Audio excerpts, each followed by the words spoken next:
Shalom Bapak Ibu, berjumpa kembali dengan saya di Urban Channel. Pada sesi ini saya akan membahas satu topik, bukti-bukti kerasulan Paulus. Adapun materi yang saya siapkan dalam bagian ini untuk menjawab apologet Muslim yang seringkali menyerang kerasulan Paulus. Saya berharap Bapak Ibu bisa mengikuti video ini dari awal sampai selesai dan kita bisa sama-sama memahami bahwa kerasulan Paulus ini adalah sebuah kebenaran yang harus diketahui oleh kita orang Kristen dan untuk kita beritakan, kita ajarkan kepada orang lain. Apa itu rasul?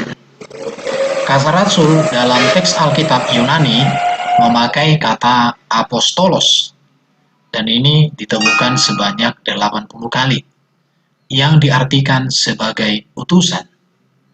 Kata ini ditujukan kepada murid-murid Yesus atau yang diutus Yesus secara langsung untuk pergi memberitakan Injil ke seluruh bangsa yang ada di dunia ini. Dari pengertian ini maka saya mengatakan Paulus tepat disebut sebagai rasul sebab Yesus memanggil dan mengutus Paulus secara khusus untuk menjadi pemberita Injil kepada bangsa-bangsa lain di dunia ini. Hal ini bisa dibaca di dalam Kisah Rasul pasal 9 ayat 3 sampai dengan ayat 18. Tetapi di dalam materi ini saya menunjukkan ayat 15 sampai dengan ayat 16. Demikian dikatakan di sana. Pergilah, sebab orang ini adalah alat pilihan bagiku untuk memberitakan namaku kepada bangsa-bangsa lain serta raja-raja dan orang-orang Israel. Aku sendiri akan menunjukkan kepadanya betapa banyak penderitaan yang harus ia tanggung oleh karena namaku. Jadi Paulus ini dipilih secara langsung oleh Tuhan Yesus. Untuk tujuan, Paulus dipakai untuk memberitakan Injil kepada bangsa-bangsa di luar Israel. Dan untuk mengerjakan tugas itu, Paulus menanggung banyak penderitaan karena nama Yesus diberitakan dan harus disampaikan. Jadi, dari pengertian rasul ini, maka tepat Paulus disebut sebagai seorang rasul. Apakah hanya dari pengertian arti kata rasul ini saja kita melihat kerasulan Paulus? Kita akan melihat begitu banyak bukti-bukti tentang kerasulan Paulus yang tidak bisa dibantah oleh siapapun. Mari kita lihat bukti-bukti. Yang pertama adalah Paulus mengetahui dan dia juga menjadi saksi kebangkitan dan kemuliaan Yesus. Memang ketika Yesus disalibkan dan bangkit, Paulus tidak ada di tempat. Tetapi Yesus secara khusus dengan cara yang ajaib menampakkan diri kepada Paulus dan menyatakan bahwa dia adalah Yesus yang mati, bangkit, dan naik ke surga. Di dalam 1 Korintus 15 ayat 3 sampai 8, 1 Korintus 15 ayat 3 sampai 8 dikatakan, sebab yang sangat penting telah kusampaikan kepadamu yaitu apa yang telah kuterima sendiri, ialah bahwa Kristus telah mati karena dosa-dosa kita. Jadi Paulus mengetahui betul bahwa Yesus mati karena dosa-dosa sesuai dengan kitab suci dan dia mengerti itu berkaitan dengan kitab perjanjian lama karena Paulus seorang Farisi, seorang yang mengerti tentang Alkitab, kitab Yahudi, bahwa ia telah dikuburkan. Paulus mengetahui, mengenal bahwa Yesus memang dikuburkan dan bahwa ia telah dibangkitkan pada hari ketiga. Dia mengetahui dan mengenal Yesus yang telah bangkit itu sesuai dengan kitab suci. Jadi Paulus mengerti kitab suci tentang kebangkitan Kristus. Jadi Paulus di dalam mengenal Kristus, dia melihat kegenapan daripada seluruh kitab Taurat, kitab para nabi tentang kedatangan dan keberadaan Yesus. Bahwa ia telah menampakkan diri kepada Kepas, kepada ke-12 muridnya, kepada lebih dari 500 saudara sekaligus, kepada Yakobus, kemudian kepada semua rasul, juga kepadaku. Aku adalah yang paling hina dari semua rasul, sebab aku telah menganiaya jemaat Allah. Aku telah bekerja lebih keras daripada mereka semua, tetapi bukan aku, melainkan kasih karunia Allah yang menyertai aku. Sebab itu, baik aku maupun mereka, demikianlah kami mengajar, dan demikianlah kamu menjadi percaya. 1 Korintus 15 ayat 3 sampai dengan ayat 8. Jadi dari sini kita melihat bahwa Paulus seorang rasul karena memang dia mengalami perjumpaan secara pribadi dengan Yesus. Yesus yang mati, bangkit, naik ke surga, datang secara khusus menjumpai Paulus, menampakkan diri kepada Paulus, serta memberikan tugas yang besar kepada Paulus, yaitu untuk memberitakan Injil kepada bangsa-bangsa lain. Bahkan karena Injil demi Injil, oleh karena Injil, dia harus mengalami penderitaan demi penderitaan sampai akhirnya dia mati sebagai seorang rasul yang martir. Mari kita melihat bukti-bukti tentang kerasulan Paulus, bahwa Paulus meneruskan dan meneladankan ajaran Yesus. Di dalam iman Kristen, seorang rasul yang benar tentu harus memiliki ajaran yang benar sesuai dengan yang mengutusnya. Jika ajaran seorang utusan bertentangan dengan yang mengutus, maka itu bukan utusan yang benar, tetapi itu utusan-utusan palsu. Dan itu bisa disebut nabi-nabi palsu. Tetapi kalau kita melihat di dalam data Alkitab, bahwa Paulus ini meneruskan dan meneladankan ajaran Yesus. Ajaran-ajaran Yesus yang bagaimanakah yang diteruskan dan diteladankan oleh Paulus di tengah-tengah pelayanannya? Yang pertama, kita bisa melihat di dalam Markus 12 ayat 29, di mana Yesus mengajarkan tentang bahwa Tuhan Allah kita, Tuhan itu Esa. Dan ini dikutip dari Ulangan 6 ayat 4 sampai dengan ayat 5. Ada sekelompok orang yang menuduh Paulus itu tidak memberitakan kebenaran tentang keesaan Allah. Mereka tidak mengerti bahwa Paulus juga sangat-sangat jelas dan tegas mengatakan bahwa Allah yang disembah, yang diajarkan, yang diberitakan Paulus adalah Allah yang Esa. 1 Korintus 8 ayat 6 dikatakan, bagi kita hanya ada satu Allah saja, yaitu Bapa, yang daripadanya berasal segala sesuatu, dan yang untuk dia kita hidup. Jelas sekali bahwa Paulus menekankan di dalam ajarannya tentang keesaan Allah. Dan itu bisa dilihat 1 Korintus 8 ayat 4, 1 Timotius 1 ayat 17, dan 1 Timotius 2 ayat 5. Di dalam ayat-ayat ini, Paulus juga menegaskan tentang keesaan Allah, keesaan Tuhan.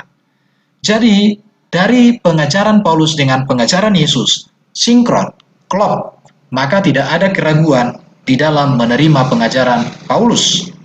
Yang berikut, Yesus di dalam pelayanan itu memanggil Allah itu sebagai Bapakku.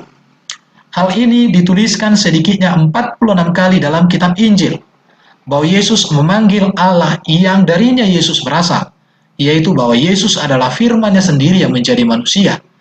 Yesus sendiri mengatakan, aku diutus oleh Bapakku, aku pergi ke rumah Bapakku. Jadi Yesus memanggil Allah yang darinya dia berasal sebagai Bapakku. Ini bisa dibaca di dalam ayat-ayat yang tertera di dalam layar ini. Demikian juga dengan Paulus.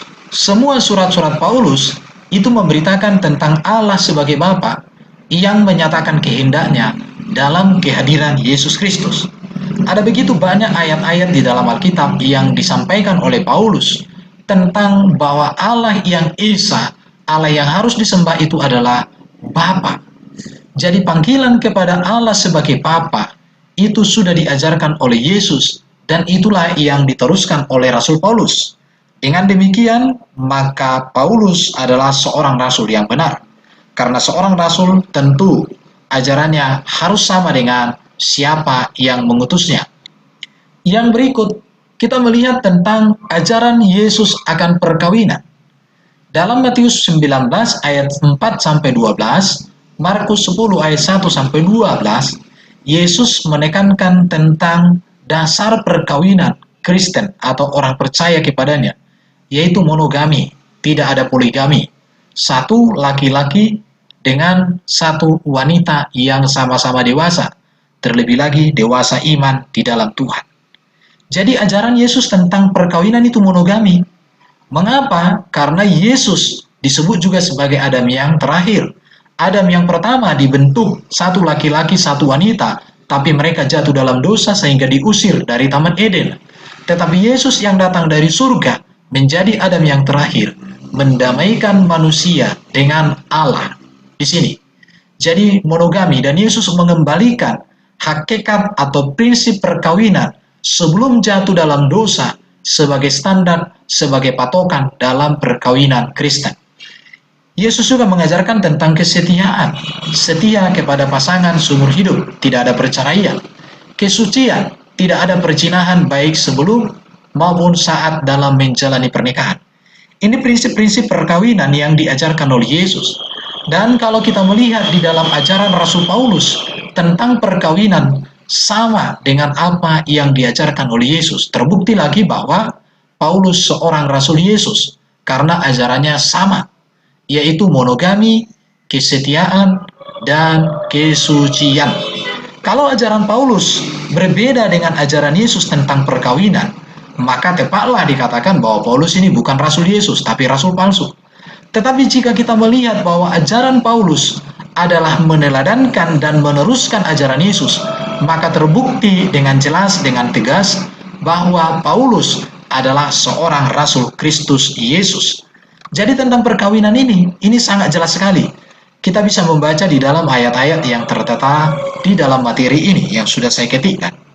Jadi ini prinsip perkawinan, monogami, kesetiaan, kesucian. Ajaran Yesus dengan ajaran Paulus sama, karena Paulus memang meneruskan dan meneladankan ajaran Yesus. Yang berikut kita melihat bukti-bukti kerasulan daripada Paulus. Ajaran Yesus itu berpusat kepada kasih kepada Tuhan dan kasih kepada sesama. Bisa dibaca dalam Matius 5 ayat 17-46 dan Lukas 6 ayat 27-36.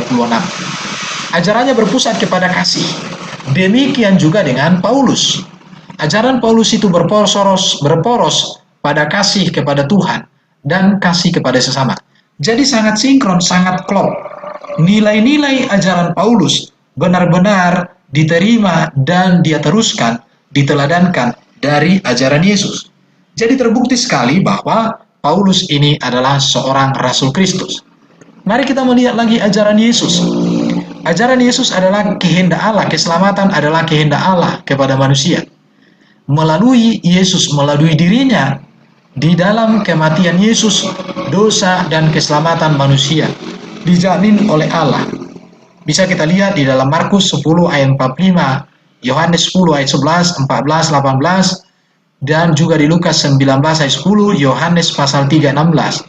Di sini dikatakan bahwa Yesus datang bukan untuk dilayani, tetapi untuk melayani dan untuk memberikan nyawanya menjadi tebusan bagi banyak orang.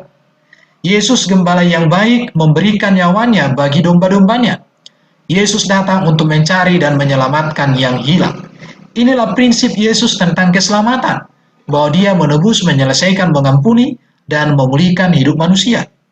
Ajaran Paulus juga adalah meneruskan ajaran Yesus tersebut.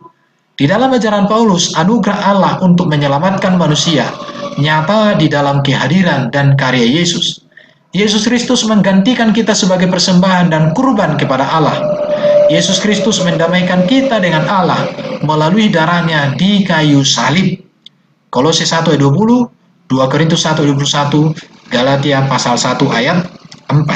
Terbukti lagi bahwa ajaran Paulus sama dengan ajaran Yesus. Itu menunjukkan bahwa Paulus seorang Rasul Kristus, Rasul yang benar, Rasul yang harus diteladani dalam segala ajaran dan pola hidupnya setelah bertobat.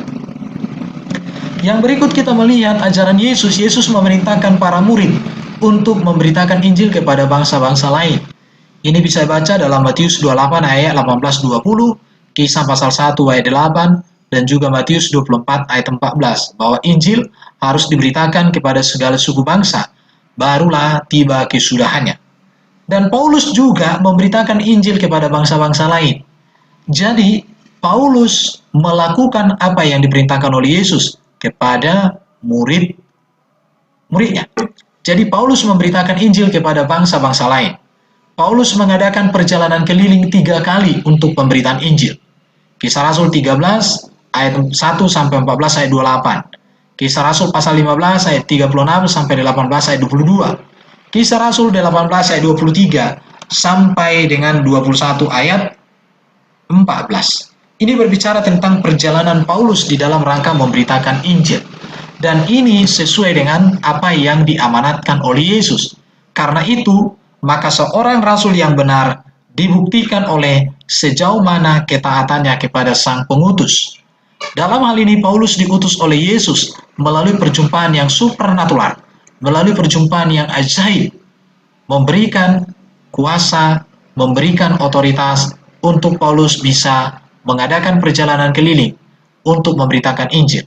Dari data-data ini maka terbukti bahwa Paulus seorang rasul yang benar karena dia melakukan perintah-perintah daripada Tuhan dalam hidupnya. Yang berikut, ajaran Yesus adalah tentang kerajaan surga dan tidak ada perkawahan nafsu. Ini bisa dibaca Matius 12 ayat 24 sampai 25 dikatakan. Sebab apabila orang bangkit dari antara orang mati, orang tidak kawin dan tidak dikawinkan, melainkan hidup seperti malaikat. Ajaran Paulus tentang kerajaan surga sama dengan apa yang diajarkan oleh Yesus, di mana Paulus mengajarkan bahwa kerajaan surga bukan soal makanan dan minuman, tetapi tentang damai sejahtera.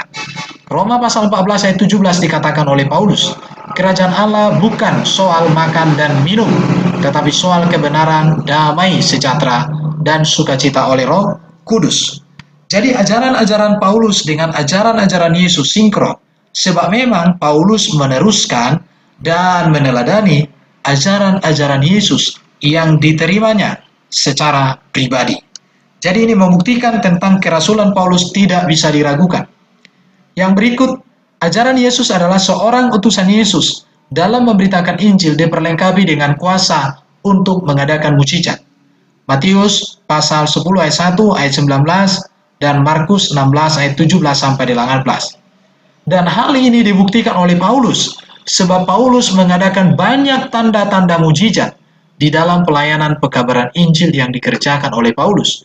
Bisa dibaca di dalam Kisah Rasul 14 ayat 3, Kisah 15 ayat 12, Kisah 19 ayat 11 sampai 12.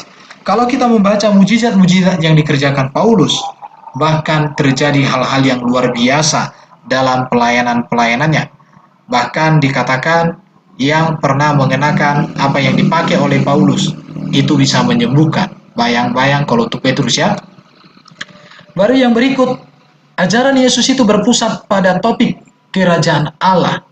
Di mana kerajaan Allah ini di dalam ajaran Yesus itu sudah terjadi di dalam Matius 12 ayat 28, Markus 1 ayat 15 dan Lukas 4 ayat 1 dan juga Lukas 10 ayat 18, 17 ayat 20 dan juga kerajaan Allah yang akan terjadi. Jadi kerajaan Allah sudah terjadi ketika Yesus hadir di tengah-tengah dunia ini. Tetapi nanti Yesus akan datang kembali menjadi sebuah pengharapan akan keselamatan bagi semua bangsa. Jadi Yesus ini berpesan atau berpusat pada topik kerajaan Allah. Ajarannya itu berpusat pada topik kerajaan Allah. Demikian juga dengan Paulus. Paulus juga mengajarkan hal yang demikian, bahwa kerajaan Allah telah datang pada saat kematian, kebangkitan dan kemuliaan Kristus. Dan penyempurnaan akan terjadi saat datang Yesus yang kedua. 1 Korintus 6 ayat 9 sampai 10, Galatia 5 ayat 21, 1 Tesalonika 2 ayat 12. Jadi apa buktinya bahwa Paulus itu seorang rasul? Adalah pengajarannya, adalah gaya hidupnya, adalah arah hidupnya, tujuan hidupnya, memiliki nilai-nilai yang mencerminkan pribadi Kristus dalam kehidupan Rasul Paulus ini. Yang berikut kita melihat bukti-bukti kerasulan Paulus. Artinya di sini kita melihat ajaran Yesus. Yesus mengatakan Allah telah menyerahkan kuasa kepadanya untuk menjadi hakim yang adil di akhir zaman. Ini bisa dibaca di dalam Yohanes pasal 5 ayat 22 sampai 30 dan Yohanes 8 ayat 16 sampai 26. Paulus juga mengajarkan hal yang sama bahwa Yesus akan datang sebagai hakim yang adil di akhir zaman. Jadi dari pemaparan-pemaparan ini maka terbuktilah bahwa Paulus seorang rasul daripada Yesus Kristus. Di situ, karena perkataan Yesus tentang dirinya sebagai hakim yang adil, itu juga yang diajarkan oleh Paulus di dalam pengajarannya kepada semua orang yang dilayaninya. Sangat jelas sekali. Di sini juga saya akan menambahkan tentang posisi kerasulan Paulus di dalam gereja. Perlu kita tahu tentang latar belakang kekristenan atau agama Kristen. Kekristenan ini berkembang dari akar Yahudi, karena memang seluruh tokoh-tokoh, baik para rasul dan juga Yesus sendiri, lahir dari garis keturunan Yahudi atau orang-orang Yahudi. Dan di sisi lain kita harus tahu juga bahwa misi Kristen itu diberikan kepada seluruh bangsa di dunia. Jadi Kristen berkembang atau akarnya itu dari Yahudi. Tetapi akar kekristenan yang ada di Yahudi ini harus diberitakan kepada seluruh bangsa di dunia. Dan inilah yang menjadi misi dari kekristenan.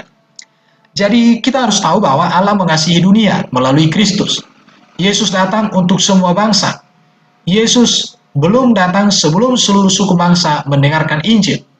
Baru Tuhan memerintahkan supaya menginjili seluruh dunia bagi Kristus. Jadi inilah posisi Paulus di dalam ajaran gereja, dalam keyakinan gereja, bahwa kita harus memahami terlebih dahulu tentang latar belakang daripada agama Kristen itu sendiri. Yang berikut kita harus mengerti juga tentang pandangan Yahudi bagi dunia. Bagi orang Yahudi, orang kafir disiapkan untuk api neraka. Orang Yahudi tidak boleh memberi kebaikan kepada orang fasik. Kalau orang fasik mau percaya kepada agama Yahudi, ia harus mengutuk Allah yang dulu ia percaya dan menghina keluarganya. Inilah pandangan-pandangan Yahudi tentang dunia. Bahkan orang Yahudi ini menganggap orang kafir dianggap seperti anjing. Sedangkan pandangan dunia bagi Yahudi, Cicero berkata agama Yahudi adalah tahayul biadab. Hanya orang Yahudi yang tidak mau bergaul dengan bangsa lain. Teman Antiochus meminta kepadanya supaya orang Yahudi dihancurkan. Jadi dari sini kita melihat bahwa posisi kerasulan Paulus dalam gereja, di mana Paulus hadir, orang Yahudi membenci dunia, dunia membenci orang Yahudi. Itulah yang terjadi saat itu. Maka disinilah Paulus hadir sebagai Rasul Kristus untuk memberitakan kebenaran dan menuntun orang kepada kebenaran. Maka saya katakan bahwa Paulus ini menjadi jembatan bangsa Yahudi dengan bangsa-bangsa kafir atau bangsa-bangsa non-Yahudi. Untuk gereja menaati perintah Tuhan, ada keperluan jembatan yang menyambung antara dunia Yahudi dan dunia bukan Yahudi. Paulus adalah jembatan Allah di antara dunia Yahudi dan dunia bukan Yahudi. Ini sebuah hal yang harus kita pahami, harus kita terima sebagai kebenaran. Karena Paulus di tengah-tengah gereja, dia menjadi penyambung antara Yahudi dengan non-Yahudi. Karena dia memang ingin supaya Kristus menjadi semua di tengah-tengah Yahudi, baik pun itu non-Yahudi. Jadi sangat terbukti, kalau Yesus datang, dia diutus dari surga, firman menjadi manusia, menjadi pengantara antara manusia dengan Allah. Di dalam Yesus manusia didamaikan, di dalam Yesus manusia diselamatkan, di dalam Yesus manusia mendapatkan pengampunan dosa. Dan inilah yang diajarkan. Tetapi Paulus hadir menjadi jembatan. Bagaimana keselamatan atau keimanan Kristen yang ada akar Yahudinya di sana, bahwa mereka juga Yesus sendiri dan murid-muridnya tinggal di daerah Yahudi. Bagaimana hal ini supaya bisa sampai kepada bangsa-bangsa non-Yahudi yang lain? Maka Allah memanggil seorang Paulus untuk memberitakan Injil. Dan dia menjadi jembatan antara bangsa Yahudi dengan bangsa non-Yahudi. Dan itu terlihat dalam pengajaran-pengajarannya. Kalau kita berbicara tentang Paulus ini sebenarnya sebagai seorang Yahudi juga. Bahkan dia membanggakan dirinya sebagai orang Yahudi. Bisa dibaca di dalam ayat-ayat yang sudah saya tuliskan. Bahkan juga Paulus ini seorang Ibrani dan dia berbahasa Ibrani. Israel itu umat Allah, bangsa yang dijanjikan. Bahkan dikatakan keturunan Abraham, darah yang murni. Bahkan dikatakan juga suku Benyamin, lahir dari tanah janji. Raja Saul, suku yang paling berani. Bahkan juga dikatakan dia seorang Farisi, ya. Dia seorang Farisi, orang yang taat kepada hukum Taurat. Ini daerah wilayah Keyahudian daripada seorang Rasul Paulus. bahwa Paulus ini memakai waktu Yahudi. Paulus memegang adat Yahudi seperti sunat dan memotong rambut. Bahkan juga Paulus ini sering memakai perjanjian lama. Bahkan Paulus juga pertama kali ia menginjili orang Yahudi. Paulus juga tidak pernah mengkritik agama Yahudi. Tetapi yang dikritik oleh Paulus adalah kehidupan mereka yang tidak mencerminkan kebenaran Tuhan dengan perilaku-perilaku yang tidak terpuji itu. Jadi sekarang kita melihat tentang Paulus yang ada dunia Yunaninya. Bahwa Paulus ini dibesarkan di kota Yunani, Kisah Rasul 22 ayat 3. Ia mempunyai kewarganegaraan Roma, Kisah 22 ayat 28. Ia berbahasa Yunani. Ia tahu falsafat Yunani, Kisah Rasul 17 ayat 28. Jadi kita berbicara tentang Tarsus itu yang terkenal di Kilikia. Ini adalah kota pelabuhan dan kota dari provinsi Kilikia. Kota pendidikan, filsafat, retorik, dan umum ada di sana. Jadi karena Paulus memang dari daerah ini, maka dia juga mengerti tentang apa itu filsafat. Jadi dari sini kita melihat bahwa Paulus itu bisa menyambung dunia Yahudi dengan dunia Yunani atau dunia non-Yahudi. Inilah posisi Paulus yang sangat penting di dalam gereja, bahwa dia memperdamaikan. Baru saya katakan juga bahwa Paulus pengantara antara Yahudi dan non-Yahudi. Dikatakan dia di dalam Roma pasal 9 ayat 3, "Aku mau terkutuk dan terpisah dari Kristus demi saudara-saudaraku, kaum sebangsaku secara jasmani." Roma pasal 9 ayat 3. Di dalam Roma pasal 11 ayat 13, Paulus berkata, "Aku adalah rasul untuk bangsa-bangsa bukan Yahudi. Aku menganggap hal itu kemuliaan pelayananku." Jadi dari sini kita melihat bahwa Paulus sah dan terbukti sebagai seorang rasul Kristus Yesus. Sebab dia melakukan segala tugas, segala pelayanannya tetap berpatokan kepada Yesus berdasarkan apa yang diperintahkan oleh Yesus. Jadi bagi Paulus, Allah memberikan Yesus menjadi Tuhan, Kurios bagi semua bangsa. Di dalam Yesus semua bangsa memiliki derajat yang sama dan diberikan anugerah untuk memperoleh keselamatan, yaitu hidup yang kekal. Silakan dibaca Roma 10 ayat 12, 1 Korintus 9 ayat 23. Jadi dari pengertian ini maka saya katakan Paulus terbukti sebagai seorang rasul dengan apa yang dia perbuat, apa yang dia ajarkan, apa yang dia sarankan untuk kita semua. Inilah yang bisa saya bagikan tentang Rasul Paulus adalah seorang Rasul Kristus, seorang Rasul yang memiliki kehidupan yang layak menjadi teladan. Maka saya katakan, yang menolak kerasulan Paulus adalah mereka yang tidak mengenal emas. Yang menolak Rasul Paulus adalah orang yang memilih tanah liat dibanding daripada emas. Yang memilih sampah dibanding daripada makanan yang ada di meja dan yang tersajikan dengan baik. Jadi melalui materi ini maka terbukti jelas tentang siapa Rasul Paulus. Dengan demikian maka kerasulan Paulus ini terbukti sebagai sebuah kebenaran yang harus kita terima